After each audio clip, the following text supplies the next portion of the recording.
Hi students, this is Nagabhushanam from Government Junior College, Malyan. In the last class, we have discussed about the reproductive health. In that topic, we have learned about the sexually transmitted diseases, birth control, contraception and contraceptive methods.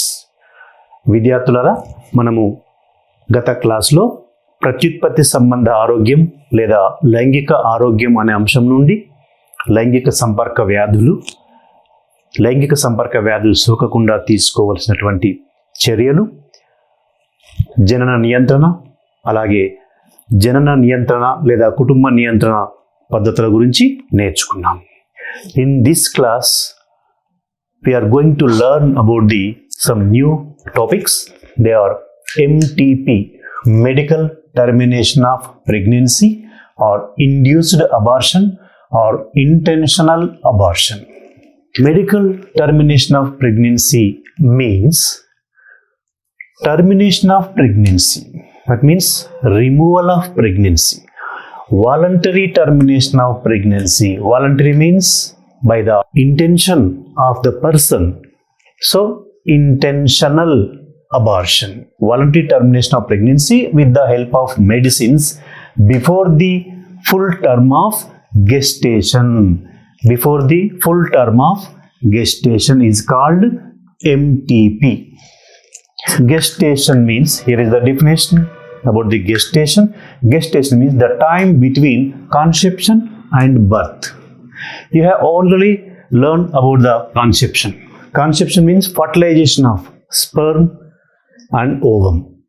Fertilization of ovum by a sperm, or the union of ovum and sperm is called conception. So from the conception up to the birth, the total period, that is called gestation. Otherwise, a fetus grows and develops in the womb. So ఇక్కడ gestation, in Telugu gestation means గర్భావధి. ఇందులో రెండు పదాలు ఉన్నాయి, గర్భము, అవధి. అంటే గర్భము పూర్తవడానికి పట్టే సమయం అని మనకు అర్థమవుతుంది. కనుక కాన్సెప్షన్ అంటే ఫలదీకరణం చెందిన నుండి శిశువుగా లేదా జననం జరిగేంత వరకు గల మధ్య కాలం ఏదైతే ఉందో దానిని గర్భావధి అని చెప్పి అంటున్నాం. అంటే పిండము శిశువుగా అభివృద్ధి చెందే వరకు గర్భములో పట్టేటువంటి సమయమే గర్భావధి అని చెప్పి మనము అర్థం చేసుకుంటున్నాము. మరి ఈ ఎంటీపీ లేదా వైద్యపరంగా గర్భస్రావం అనేటువంటిది ఏదైతుందో 1971లో ఇండియా ప్రభుత్వము ఒక చట్టం చేసింది. Government of India made an act in 1971. So మరి ఎందుకు ఇది చట్టం చేసింది అంటే, కొన్ని సందర్భాల్లో తప్పనిసరి పద్ధతుల్లో గర్భాన్ని తొలగించుకోవాల్సిన అవసరం రావచ్చు. ఆ గర్భం కనుక అలాగే కొనసాగినట్టుంటే శిశువుకు కానీ తల్లికి కానీ ఏదైనా ఇబ్బంది కలిగేటువంటి లేదా ప్రాణాపాయం కలిగేటువంటి ప్రమాదం ఉన్నప్పుడు తప్పకుండా మందుల ద్వారా ఆ గర్భాన్ని తొలగించుకోవాల్సిన అవసరం ఉంటుంది. అప్పుడు ఈ ఎంటీపీ అనేటువంటిది ఒకటే మనకు ఉన్నటువంటి ఏకైక అవకాశం. కాబట్టి ఎంటీపీని మరి చట్టం చేయాల్సిన అవసరం ఏమొచ్చిందంటే, దుర్వినియోగపరచద్దు ఈ యొక్క ఎంటీపీని. ఈ విధంగా అబార్షన్స్ చేయడం ద్వారా భ్రూణ హత్యలు అంటాం కదా తెలుగులో, కడుపులోనే శిశువును హత్య చేయడం కిందికి వస్తుంది. కాబట్టి తప్పనిసరి పరిస్థితి అయితేనే ఈ ఎంటీపీని వాడుకోవాలి. అనవసరంగా వాంటెడ్గా దీన్ని ఎంటీపీని చేయకూడదని చెప్పి, దుర్వినియోగం చేయొద్దు అని చెప్పి, మిస్యూజ్ చేయొద్దని చెప్పి India made an act in 1971. This is about the MTP లేదా వైద్యపరంగా గర్భస్రావం లేదా ప్రేరేపిత గర్భస్రావంకు సంబంధించినటువంటి సమాచారం. Next one, amniocentesis. Amniocentesis, it contains amniotic fluid. Amniocentesis is a diagnostic procedure to detect genetic defects in the unborn baby. Is a diagnostic procedure to detect genetic defects in the unborn baby. అంటే పుట్టబోయేటువంటి శిశువు, ఇక్కడ unborn baby అంటే ఇంకా పుట్టనటువంటి శిశువు లోపల ఏవైనా జన్యుపరమైనటువంటి defects, జన్యుపరమైనటువంటి వ్యాధులు ఏమైనా ఉన్నాయా కనుక్కోవడానికి చేసేటువంటి రోగ నిర్ధారణ ప్రక్రియ ఏదైతే ఉందో దానిని ఆమ్నియోసెంటసిస్ అంటున్నాము. మళ్ళీ ఒకసారి రిపీట్ చేస్తాను. పుట్టబోయేటువంటి శిశువులో జన్యు వ్యాధులు ఏమైనా ఉన్నాయా అని కనుక్కోవడానికి చేసేటువంటి రోగ నిర్ధారణ ప్రక్రియను ఆమ్నియోసెంటసిస్ అని చెప్పి అంటున్నాము. మరి ఏమిటి ఆ genetic defects? What are the genetic defects detected by the amniocentesis? Means Down's syndrome, Edwards syndrome, Klinefelter syndrome.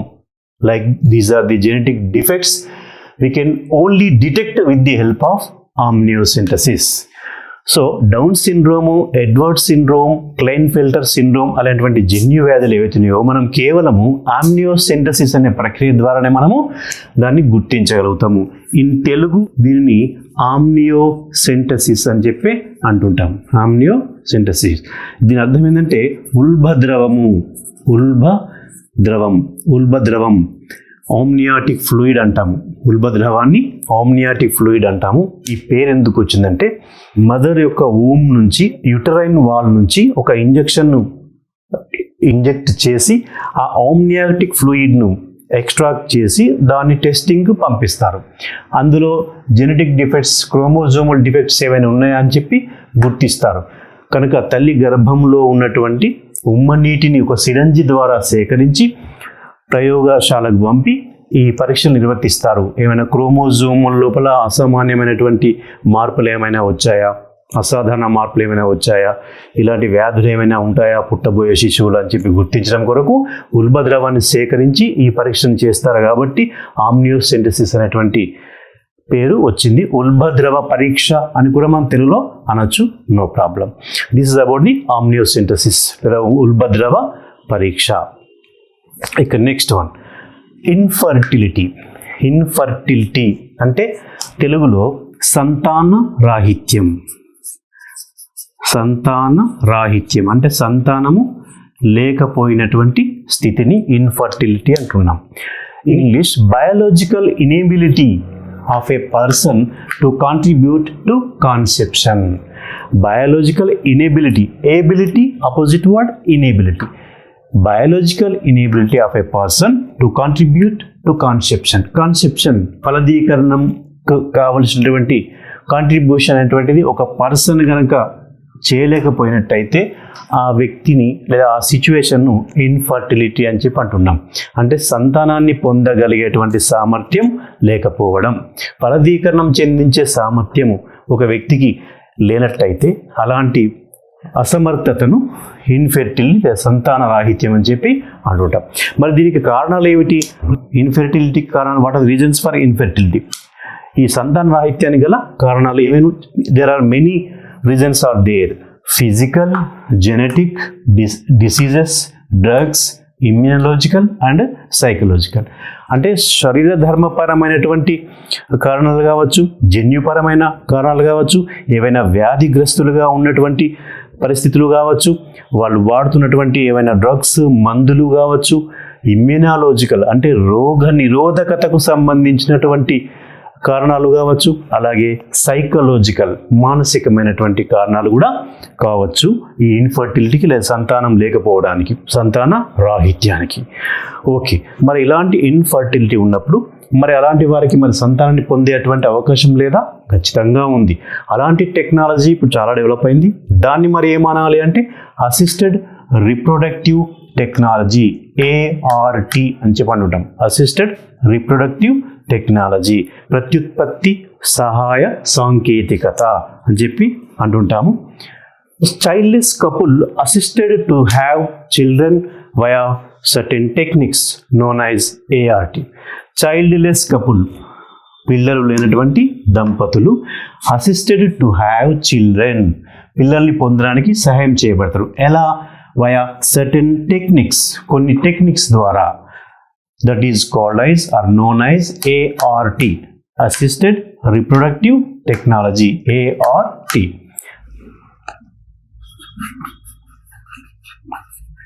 ప్రత్యుత్పత్తి సహాయ సాంకేతికత. మరి ప్రత్యుత్పత్తి సహాయ సాంకేతికతలో తోడ్పడే అటువంటి సాంకేతిక పద్ధతులు ఏమిటి అంటే అవి ఒక 6 ఉన్నాయి. మొదటిది IVF, రెండవది ZIFT జిఫ్ట్, మూడవది GIFT గిఫ్ట్, నాలుగవది ICSI, ఐదవది AI, ఆరవది సరోగసీ, ఇది ఇంగ్లీష్లో, తెలుగులో అద్దె గర్భం. తెలుగులో మనం దీన్ని అద్దె గర్భం అని చెప్పి అనొచ్చు. అద్దె గర్భం లేదా అరువు తల్లి, అరువు తల్లి అని చెప్పి అంటుంటాం. వీటి గురించి డీటెయిల్గా మనం ఇప్పుడు నేర్చుకుందాము.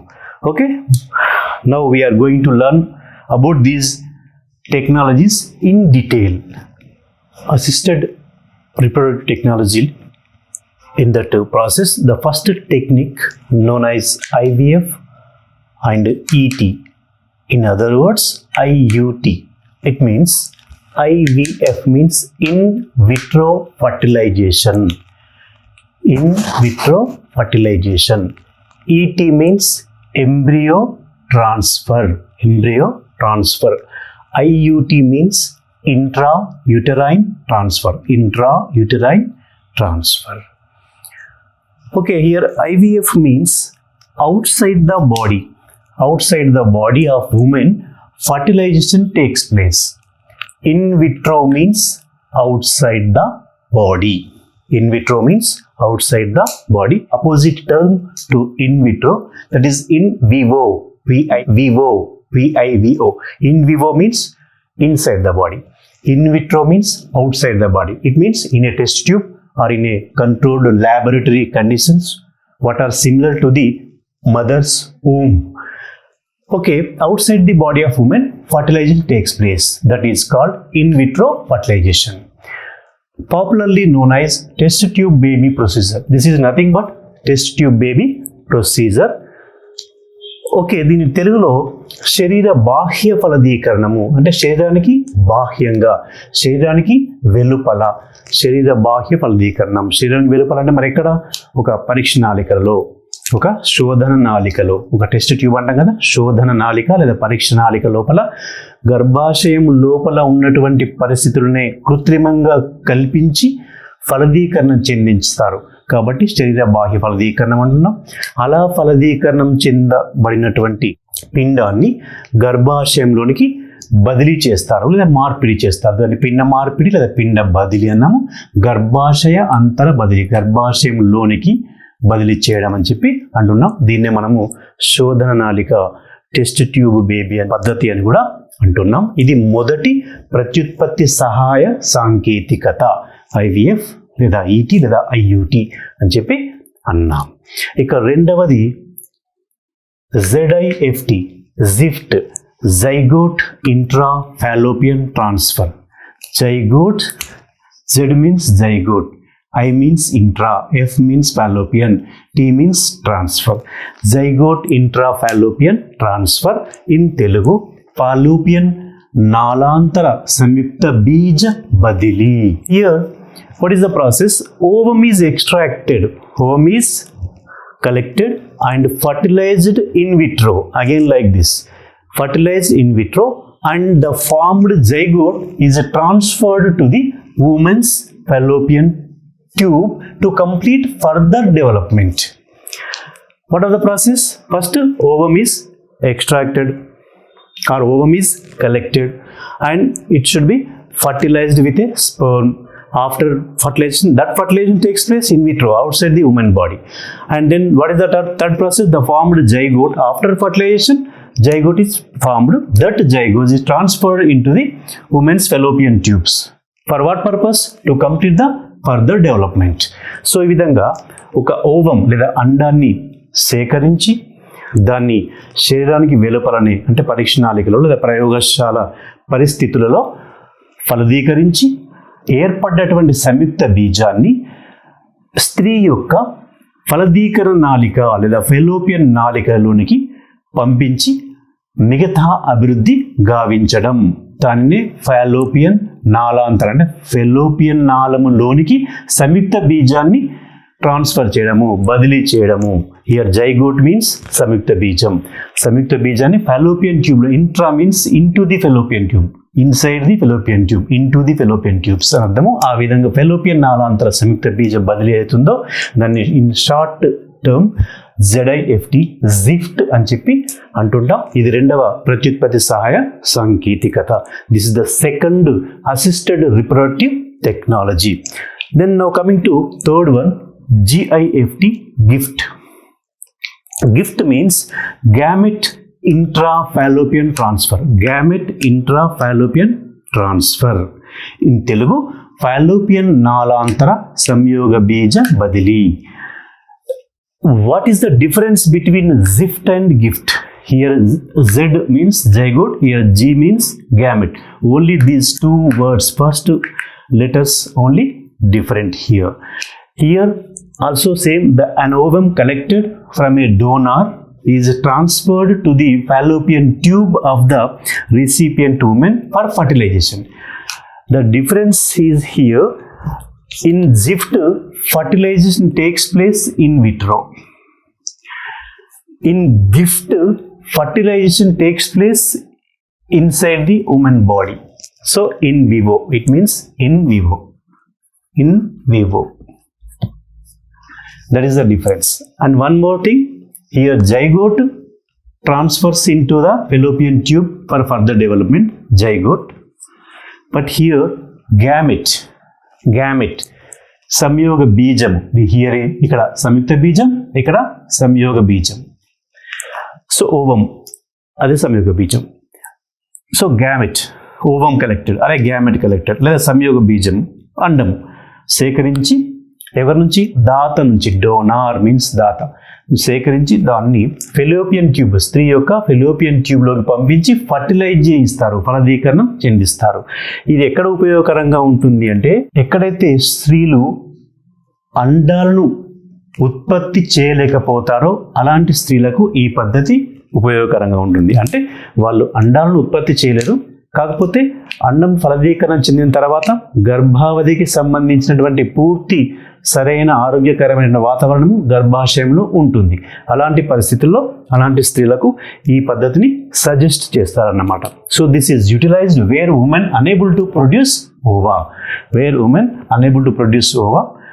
For those women, this is the best technique to get children. This is third one. Coming to the fourth one, ICSI, intracytoplasmic sperm injection. Intracytoplasmic sperm injection.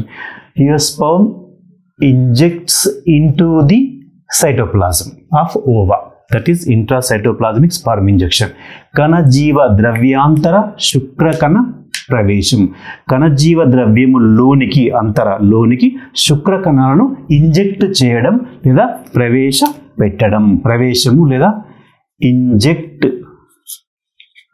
చేయడం, both are same. Okay. A sperm is directly injected into the ovum. Sperm directly injected into the ovum with the help of a microscopic needle to form an embryo in the lab. Okay, lab లోపల ఒక సూక్ష్మమైనటువంటి ఒక సూది, microscopic అతి సూక్ష్మంగా ఉన్నటువంటి ఒక సూదిని తీసుకొని ఆ సూది సహాయంతో స్పర్మ్ని అంటే శుక్ర కణాన్ని ఓవం యొక్క జీవద్రవ్యంలోకి, సైటోప్లాజంలోకి పంపించడము లేదా ఇంజెక్ట్ చేయడం అవుతుందో ఇంట్రాసైటోప్లాజ్మిక్ స్పర్మ్ ఇంజెక్షన్ లేదా కణజీవ ద్రవ్యాంతర శుక్రకణ ప్రవేశం అంటున్నాం. ఇది ఎక్కడ ఉపయోగకరంగా ఉంటుంది? Useful when problem with low sperm count, low or decreased sperm count. Problem with decreased sperm count, ఎవరిలో అయితే శుక్రకణాల సంఖ్య తక్కువగా ఉన్నటువంటి సమస్య ఉంటుందో అలాంటి వారి విషయంలో ఈ పద్ధతి చాలా ఉపయోగకరంగా ఉంటుంది. ఇక్కడ ఏం చేస్తున్నారు? ఆ శుక్రకణాల సంఖ్య తక్కువగా ఉన్న పర్సన్ నుంచి ఆ శుక్రకణాలను సేకరించి ఒక సూక్ష్మమైనటువంటి ఒక సూది ద్వారా అండకణంలోని జీవద్రవ్యంలోనికి డైరెక్ట్గా పంపించివేయడం, డైరెక్ట్గా ఫర్టిలైజ్ చేయడం అన్నమాట. దాన్ని ఇంట్రాసైటోప్లాజ్మిక్ స్పెర్మ్ ఇంజెక్షన్ లేదా కణజీవ ద్రవ్యంలోనికి శుక్ర కణాలను ఇంజెక్ట్ చేయడం, కణజీవ ద్రవ్యంలోనికి శుక్ర కణాలను ప్రవేశింపచేయడము లేదా ఇంజెక్ట్ చేయడం అని చెప్పి అంటున్నాము. ఇది 4వ ప్రత్యుత్పత్తి సహాయ సాంకేతికత. This is the 4th assisted reproductive technology. Okay, coming to 5th one, AI, artificial insemination. Artificial కృత్రిమ ఇన్సెమినేషన్, సెమెన్ శుక్రకణాల ప్రవేశము లేదా నివేశనము. కృత్రిమ శుక్రకణ నివేశనం. నివేశనం ఈజ్ నథింగ్ బట్ ప్రవేశం. నివేశనం ఈజ్ నథింగ్ బట్ ప్రవేశం. Semen is collected from the husband or a healthy donor. Again, just similar to this 4th one. Semen is collected from the husband or a healthy donor and is introduced into the uterus for achieving fertilization. Here fertilization takes place in the uterus. That is the difference. Semen is collected from the husband or a healthy donor and is introduced into the uterus for achieving fertilization. Useful in cases of inability of the male to inseminate the female or low sperm count in ejaculate. Okay, ఈ కృత్రిమ శుక్రకణ నివేశనాన్ని మనం ఏమని చెప్పొచ్చు అంటే, భర్త నుండి లేదా ఆరోగ్యంగా ఉన్నటువంటి పురుష ధాత నుండి శుక్రకణాలను సేకరించి స్త్రీ యొక్క గర్భాశయంలోనికి ఫలదీకరణ కొరకు ప్రవేశపెట్టడం అన్నమాట. అలా ప్రవేశపెట్టడం అనేటువంటి పరిస్థితి ఎలాంటి సందర్భంలో ఈ టెక్నిక్ ఉపయోగకరంగా ఉంటుంది అంటే, ఈ పురుషుల లోపల స్పెర్మ్ కౌంట్ అనేటువంటిది తక్కువగా ఉంటుందో, వారి యొక్క శుక్రం లోపల శుక్రకణాల సంఖ్య తక్కువగా ఉంటుందో అలాంటి వారికి, లేదా ఈ శుక్రకణాలను స్త్రీ శరీరంలోనికి ప్రవేశపెట్టలేకపోయినటువంటి పరిస్థితుల్లో ఇలాంటి కృత్రిమంగా శుక్రకణాలను ప్రవేశింపజేసేటువంటి పద్ధతి ఆర్టిఫిషియల్ ఇన్సెమినేషన్ అనేటువంటిది ప్రాచుర్యంలోకి వచ్చింది. This is the 5th technique, artificial insemination. ఇక్కడ ఈ టాపిక్స్ అన్నింటి గురించి, ఈరోజు టాపిక్స్ నుంచి మనకు 2 మార్క్స్ క్వశ్చన్స్ ఉన్నాయి. ఎంటీపీ గురించి, అలాగే ఆమ్నియోసింథసిస్ గురించి 2 మార్క్స్ క్వశ్చన్స్ ఉన్నాయి. అండ్ అసిస్టెడ్ రిప్రొడక్టివ్ టెక్నాలజీ, ప్రత్యుత్పత్తి సహాయ సాంకేతిక గురించి మనకు 4 మార్క్స్ క్వశ్చన్స్ ఒక 2 ఉన్నాయి. ఎంటీపీ అనేది నిజానికి జనాభా నియంత్రణకై ఉద్దేశించబడింది కాదు. అయినా భారత ప్రభుత్వం ఎందుకు ఎంటీపీని చట్టబద్ధం చేసింది? ఉల్బద్రవ పరీక్ష, ఆమ్నియోసింథసిస్ అంటే ఏమిటి? ఉల్బద్రవ పరీక్ష ద్వారా కనుక్కునే 2 అపక్రమాల పేర్లను పేర్కొనండి. ఇవి 2 marks questions. It is true that MTP is not meant for population control. Then why did the government of India legalize MTP? What is amniocentesis? Name any 2 disorders that can be detected by amniocentesis. These are 2 marks questions. Next coming to the next 6th one, surrogacy లేదా అద్దె గర్భం లేదా అరువు తల్లి లేదా అరువు మాతృత్వం గురించి ఇప్పుడు మాట్లాడుకుంటాం. Now coming to surrogacy. The ovum of wife or donor and sperm of husband or male donor are fertilized and zygote is transferred into the womb of a surrogate mother. Here what are the steps we have to remember is ovum of a wife or a female donor and sperm of a husband or a male donor fertilized outside the body. What is formed? Zygote will form. This zygote is transferred into the womb of surrogate mother for further development. Here a ovum from a person, female person, sperm from a male person collected and fertilized.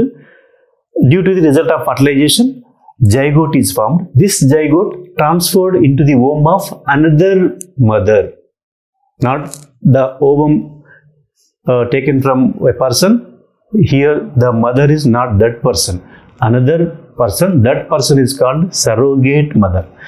Here surrogate mother definition also here you try to understand. A woman who provide her uterus for the development of some other person's embryo and carries until the birth, carries the baby until delivery. The third person is called surrogate mother. Okay, here in which case this surrogacy is advisable means that women may not provide particular healthy environment for the development of embryo in her uterus. For those women, this surrogacy, the process or the assisted reproductive technology is useful. Okay, తెలుగులో ఈ సరోగసీని అరువు తల్లి లేదా అరువు మాతృత్వం అంటాము, పరాయి తల్లి లేదా అద్దె గర్భం అని చెప్పి అంటుంటాం. దీనికి మారుటి తల్లి అనే మరొక వర్డ్ కూడా ఉందండి టెక్స్ట్ బుక్లో. మారుటి తల్లి, మారు తల్లి అంటాం కదా, అలా అన్నమాట. మారుటి తల్లి లేదా మారు తల్లి అని చెప్పనచ్చు. ఇక్కడ విషయం ఏంటంటే, ఏ స్త్రీ అయితే తన యొక్క గర్భాశయము ఈ పిండ ప్రతిస్థాపన, పిండ అభివృద్ధికి అంటే శిశువు యొక్క అభివృద్ధికి తగినటువంటి వాతావరణాన్ని ఇవ్వలేకపోతుందో అలాంటి తల్లులు ఈ పద్ధతిని ఎన్నుకుంటారు.